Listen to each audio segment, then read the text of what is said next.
Hi,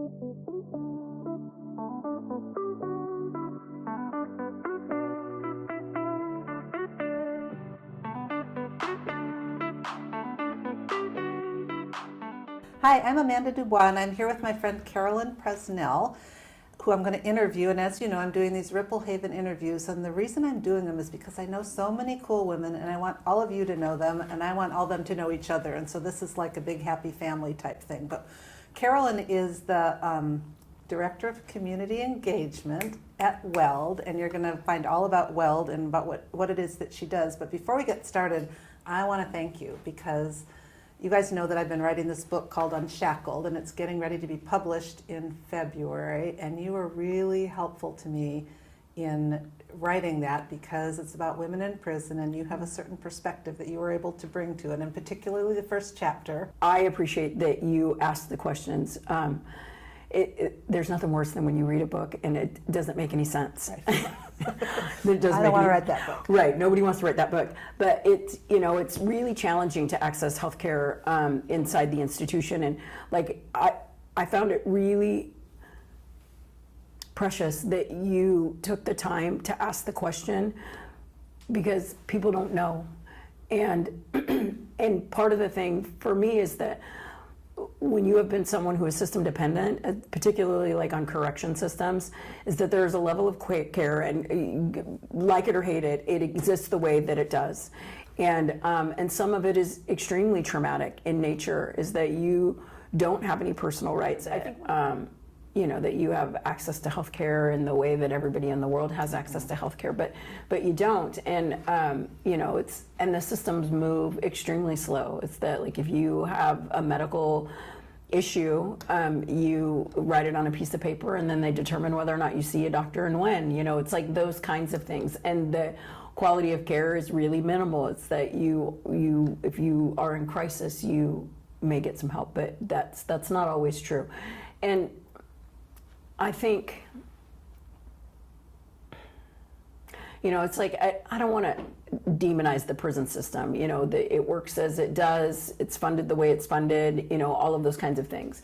But, it is another demonstration of the way that we don't prioritize the care of our people, is that folks who are coming into institution had problems significant enough to lead them there. Often it's chronic drug and alcohol use, but it's a myriad of other things, traumas that have happened to them in their life or their childhood, whatever the things are. And there is a culture of like self-diagnosis when you come into an institution. Some of it is orchestrated, is that folks will go, hey, if you do this, the prison will, give you these pills or support you in this way. And, or, it's this idea of, like for me, when I first went into an institution, I was coming off of a whole bunch of stuff, drugs, lifestyle stuff, homelessness, you name it. And to be able to, there was nothing that was mandated that I address any of the issues that brought me there, like ever. So you've got no support from there? No, and it's not, that it's completely unavailable, but it's hard to access. It's not a part of the continuum of care. Is that like what brought you to prison and what instigated the drug use? You might go into a treatment group, but there's no walking out the process. And especially, for me, like my experience is that like women in chronic addiction are faced with a myriad of, experiences and choices and tragedies and, that kind of stuff as they, try to navigate their life in the street and in drugs. And none of that stuff is ever broached. There's no healing of it. It's the idea is that like you just kind of forget about it and just show up and be different. So is there like a pivotal moment? You must have gotten out the last time, and at some point you had some sort of insight that changed the way that you wanted to do things. Well, I mean, I came from a culture, criminal engagement and drugs and that kind of stuff was really kind of rite of passage stuff for me and my community and my family, those kinds of things. And I had pretty early on determined that I was never going to have access to resources and community in the way that other people did, like in a really heartbreaking way. And so like my kind of goal was to establish myself in this kind of subculture community in criminal engagement and drugs and all of that stuff in a way that created a place for me, So you like seek status within seeking that status subculture? within the subculture. And but anyways, it's just my whole life I had walked around feeling like I was less than. It wasn't any different when I was sitting in a holding tank with a bunch of old hookers. But like that's what happened, and I was the youngest one in the tank. And this last time when I went into an institution, somehow we got into the same conversation, and I was the oldest. And Oh my gosh. I remember thinking, It's like Oprah calls that a full circle like I had moment, a very right? different reaction to it than I had the first time. Like, yes, there was a sense of inferiority, but I was real clear. It was like I'm done. But I'd had a series of things that had happened because I had children.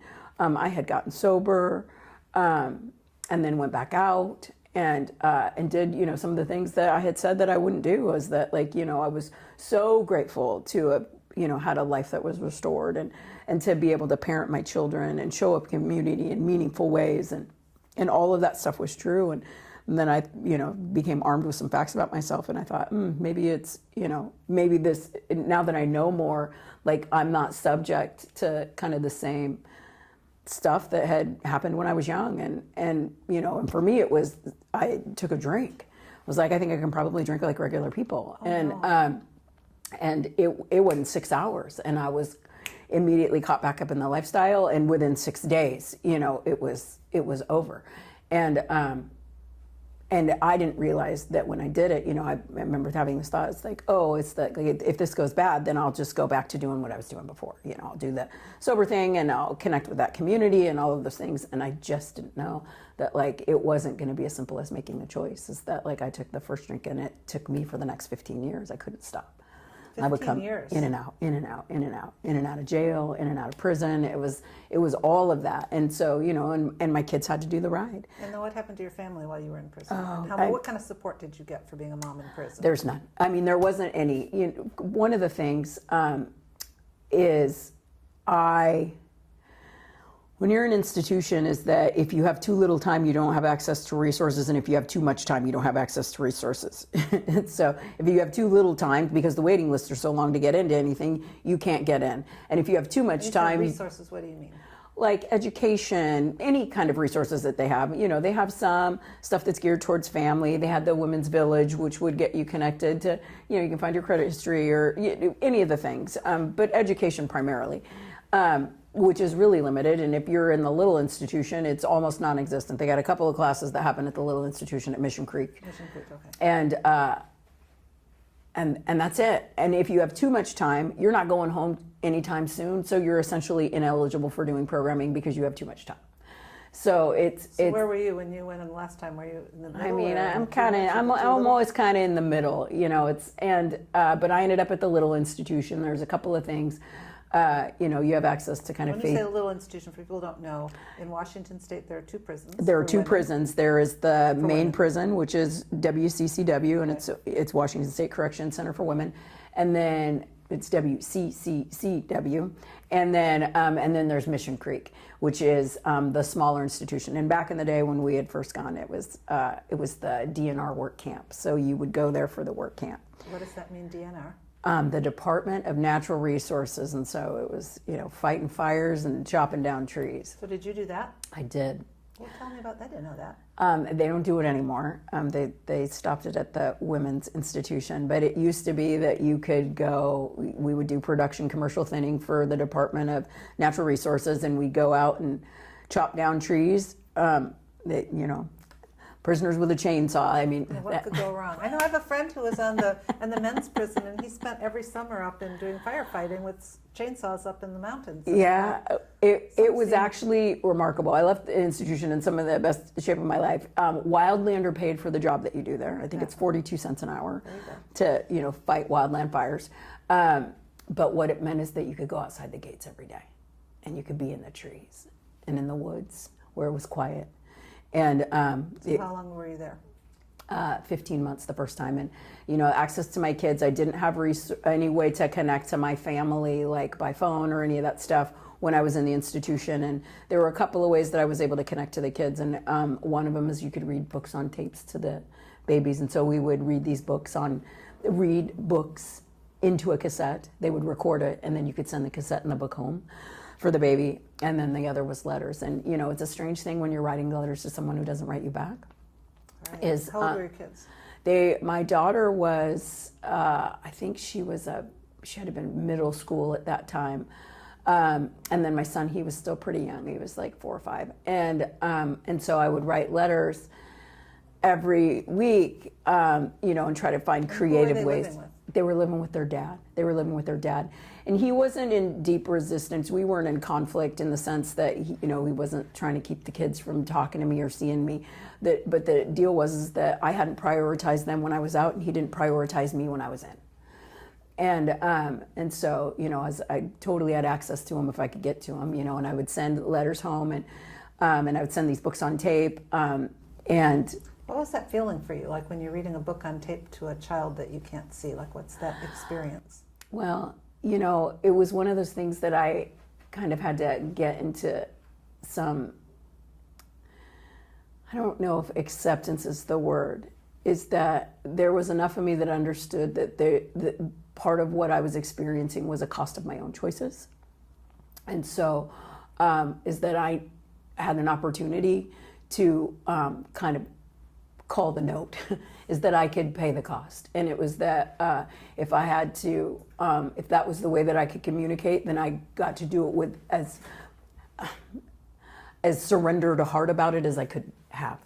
And, but I mean, it's devastating because every time I do it, I realize that the thing that I've given up. Right. Have you talked to your kids about that? I did. I was able to talk to them. I got out of the institution, and it's really funny. With my daughter, I'd asked her because I don't want it to be a guilt trip either. And I was like, hey, I was wondering, did you get any of those letters? And she was like, yeah, I'm sorry I didn't write you back. There was something about math and something in class, and that was her priority. Something about getting a stamp. She goes, but I have them. And she opened up a little handbag, and she had all of the letters that I'd written, and she had them tied in a bow. She goes, I carry them with me everywhere I go. Oh. And my son. What's that like for you when you heard that? It meant that every letter that I struggled to write mattered. That's pretty cool. Yeah. And then with my son, it's really funny because now, this first time I was, guess, was 2007 or something, when I was doing this books on tape, but it's only now, and he's almost 25, is that he just recently in the last couple of months said that one of his favorite memories was listening to those books, which I had no idea. And so Wow. And the idea, the thing that's planted for me is that I didn't understand the impact that I was making. Right. I hoped that it was precious, and I'm really fortunate that my kids received that stuff in that way, because that's not everybody's experience, is that there's deep bitterness or resentment or rage or anger, rooted in, this idea that I didn't matter more to my mom.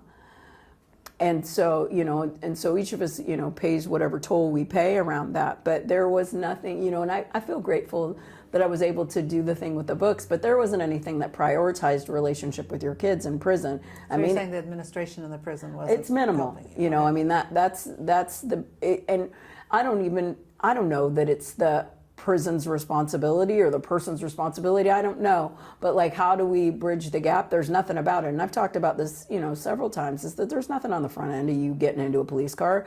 And I've been arrested in 33 times in Washington State by itself, probation violations, number of things, but actual crimes. But there's not one time that a police officer ever asked me, do you have kids at home? Not Right, once. so that's what I was wondering about, because I They feel don't. like I've learned, because I'm not necessarily a criminal lawyer, but I've learned from talking to people like you get arrested, you've got a child at home, and what happens? They don't go and find your child, and they No. don't ask you about that, and nobody in the system tries to reconnect you or even tell your child where you even are.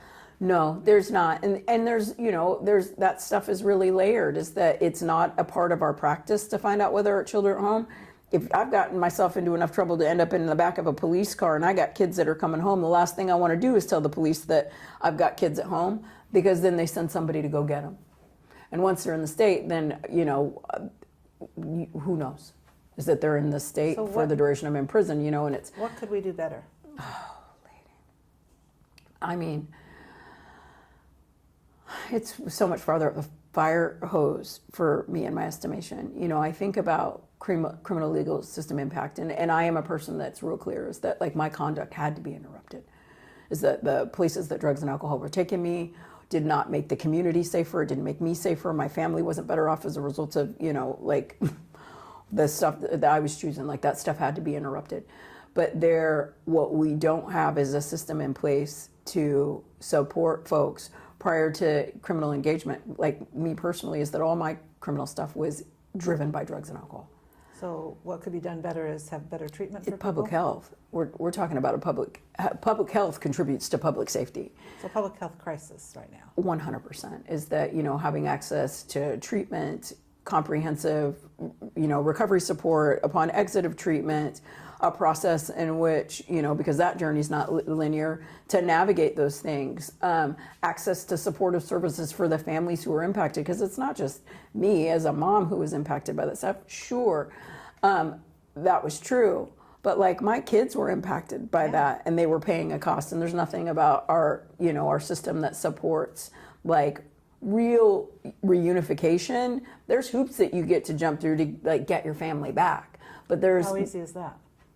So hard, right? Especially if you were anything like me. Is that like I just lost and lost and lost, and you know, it's this idea is that you're disposable at some point.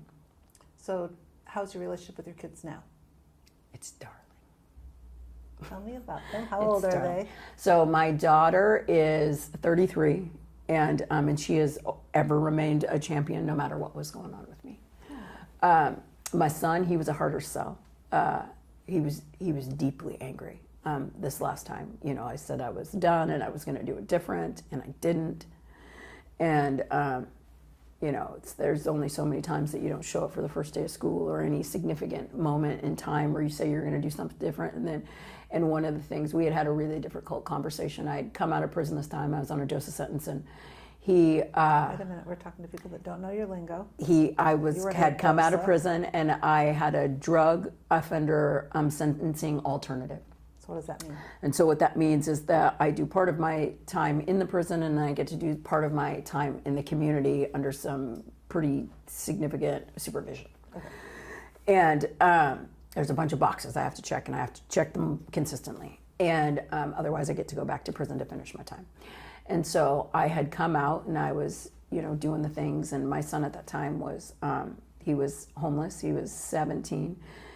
His dad wasn't doing very well, and you know, had his own struggles, and my kiddo was, you know, actively experimenting with drugs and that kind of stuff, and he was homeless.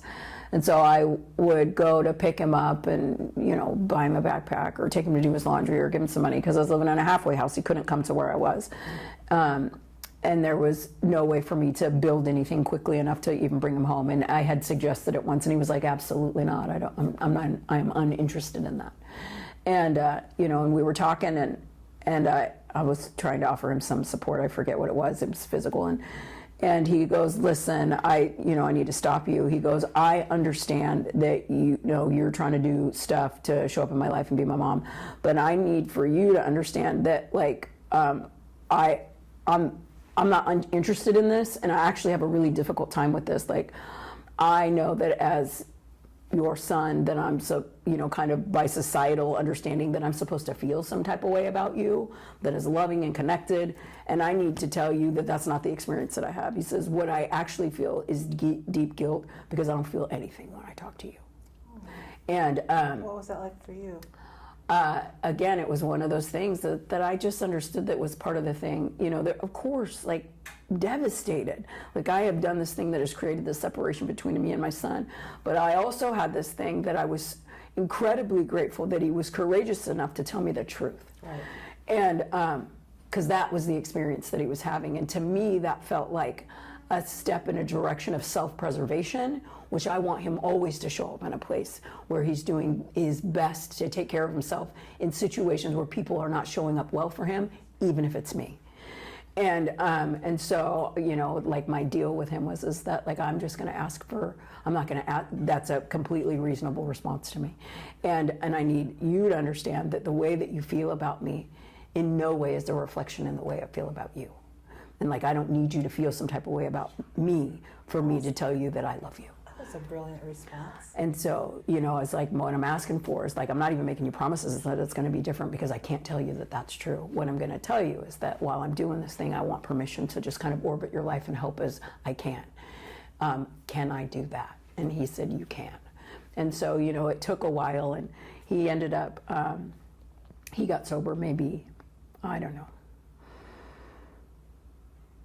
a little over 4.5 years ago, you know, and I had come to him to talk about, you know, the story of what it was like growing up with a mom that was absent, and, you know, to see if there were ways that I could make reparations in my life with him. And when I first approached him, he said, absolutely not, I don't want to hear it, and I don't want to talk about it.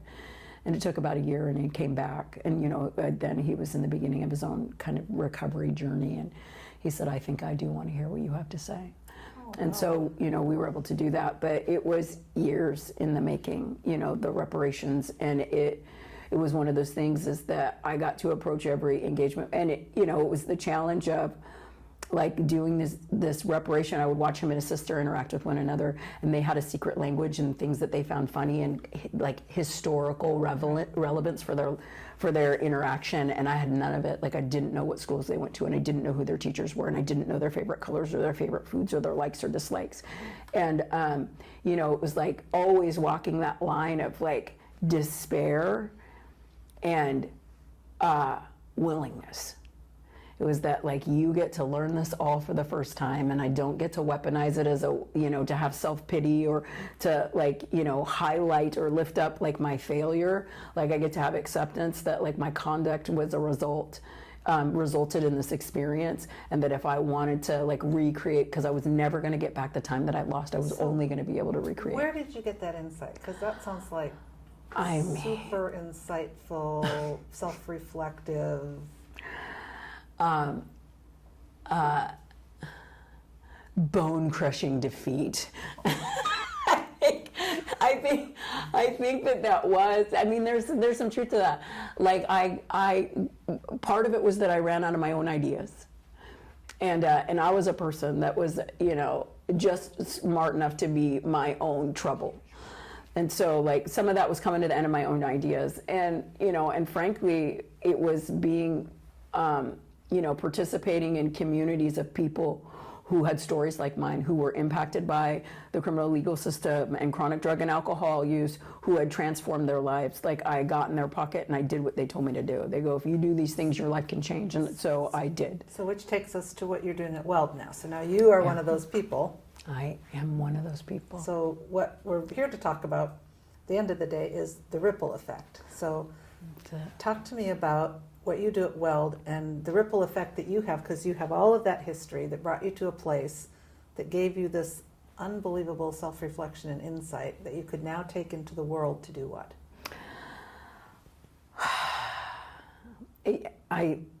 It's difficult to say what I'm supposed to do, because just the moment I think that I understand the path that I'm on, it shifts, and then I get into some new understanding. So there's several things, I think, and I would be a little bit remiss, is that like I exited and I went into, you know, a halfway house for community care and to do this thing. And in part of that journey, what happened is because I was so heavily supervised by the Department of Corrections, I was in there all the time, I ended up becoming really familiar with like probation staff, because I was there all the time and I was doing the thing, and because I was doing what I was supposed to be doing in my life, I didn't have this thing that kept me in a place where I was avoiding them all the time. I just treated them like people and did what I was supposed to do.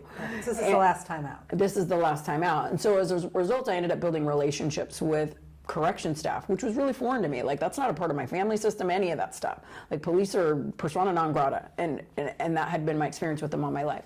But, you know, I showed up and did that, and then there were these opportunities. There were women who were like doing really large dose of sentences in the community, where like if they got in trouble, they would go back for really long periods of time. And so I would find myself in these positions where I would be able to act as a bridge between like some dumb decision that they'd made and the probation staff. So I started stepping into those spaces because I could advocate. It's like, hey, this person is actually doing really great, and like I would like to, or they would come to me. You became an advocate for you. I became an advocate. It was kind of for fun and for free. free, for lack of a better word, but like people that I didn't know would come and say, Carolyn, I heard that you can help me with this. Would you help me with this? And I would be like, yeah, 100%. It didn't ever occur to me not to, or that it would lead to anything. I just understood that I occupied a space that would allow me to do it. And I had a heart for it because my life had already been transformed by that point to something different than it had been when I walked into an institution.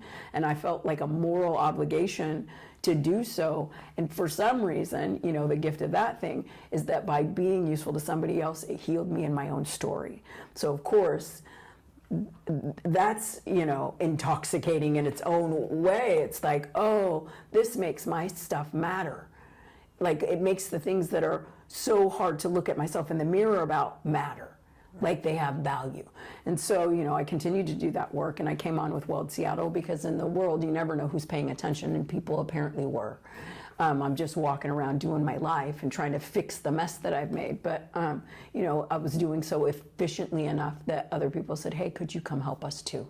And so I came into Weld in that capacity. Into an actual organization. Into an actual organization. And Weld at that time didn't have any females on staff, but they asked me to come into a capacity to help support their women's housing community, but they hired me on as the first female on staff for that organization to help bridge the gap between the institution and the street. And so, I mean, I'm eternally grateful for, you know, Jody Bardicke and Patrick Arney, who, you know, were the people that brought me into that organization. And so, you know, and it was geared towards reentry. And so it sounds like you were, once you got into Weld, you were doing what you had been kind of doing on the streets in a more formal sense. That's what it was. That was what it was. And how does that impact the community then? Well, I think that we, folks who are formally incarcerated, you know, when you've been locked out of opportunity, I think what you get when, you know, something has shifted and, you know, the transformation really begins is that what you'll never get is a more loyal or dedicated, you know, a group of people. Sometimes when you've come into something good, the last thing I'm going to do is something that might destroy it. It's that I'm interested in, you know, being seen and valued, that we get to use this experience. 30 years of incarceration, you can't teach someone. It's only experiential. And the process by which we do that work has lent to a level of expertise around all of kind of the internal trials that you experience and, you know, each one of these elements, what it looks like to come into a relationship with other people when you're exiting, you know, and it's incremental. It's that, sure, it's like what it looks like to come home from prison and access resources and return to family and become an employee and that kind of stuff. But there is another, you know, level of that is as you move up into leadership, you are balancing a line between being the person that you used to be and being a person of authority. And it's that, like, when we're talking about loyalty is, you know, I have ended up locked up more times than I can count about loyalty to something that didn't serve me or actually harmed me.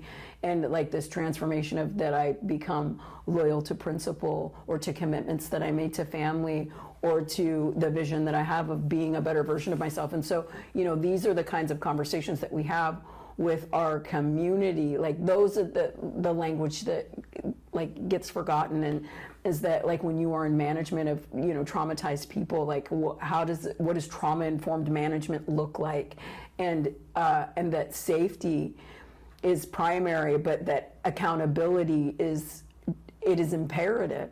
Is that like I needed to take accountability for the things that I had, were the places that I had created harm. I needed to be able to find a place to meaningfully like have some restitution to those things as a not just, you know, like a verbal demonstration, but a physical demonstration of amendment to the places that I had created real harm.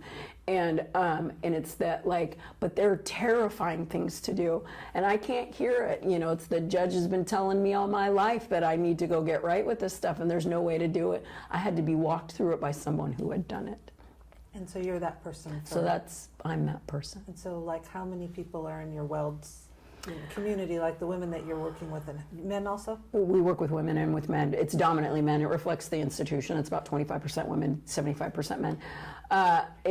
At Seattle, we currently are housing about between 100 and 120 people a day. And that we are slated to touch about 1,000 people this year between all of our programs, housing, employment, and How then. does that help our community? Well, I'm going to tell you is, I have gotten sober, and then my son has gotten sober, and then my daughter has gotten sober, and that impact has reached into other elements of my family, but we have interrupted the cycle of incarceration and drug use in our own lives, and that my son and my daughter are healers in their own community, and their impact touches the people in their circle. And it's also a reflection, it's yes, internally, but hardly anyone is untouched by like the fentanyl epidemic or incarceration. I think if you look at it statistically, we did some numbers recently, but this idea that more than 60% of Americans are impacted by drug use or incarceration as a result of either direct impact or by friend or family member. So 60%, say that again. More than 60% Are impacted. Either because they know someone or they were directly impacted. And so your work is trying to put an end to that cycle. At least my work currently, I don't know that I'll ever see an end to that cycle in my lifetime, but it's to create real visibility where we are treating this like, the crisis that it is. And it's like, we want to reduce recidivism, and we want health in our communities, in relationship to chronic drug and alcohol use, and we want to attend to the traumas of significantly, where you see the manifestation in the street of significant mental health deterioration and those kinds of things. But, our only way of treating it currently is that if you don't have resources, it's jails and institutions. They act as a form of intervention when you are a person without resource. And I think that we can do better than that. You are brilliant. You are making such a huge difference in the world. I could talk to you all day and all night, but I really appreciate your coming in and talking to me. If somebody wanted to learn more about your organization, how would they do that? They can go to weldseattle.org. So WELD. Yep, seattle.org. And you can connect to any one of our staff at that website. There's lots of information on the webpage, but you can find any one of us, and we'd be happy to talk to you about it. You're so cool. All right, well, how cool is Carolyn? I mean, honestly, she's making such a huge difference in the world. Her ripple effect is, I can't even imagine it. I mean, especially when you said that 60% number, that's a pretty shocking number. So I appreciate your coming. Thank you. Appreciate your participating in my crazy little Ripple Haven video series. And I love you. And also, thank you for my help with my book. Thank you. Awesome.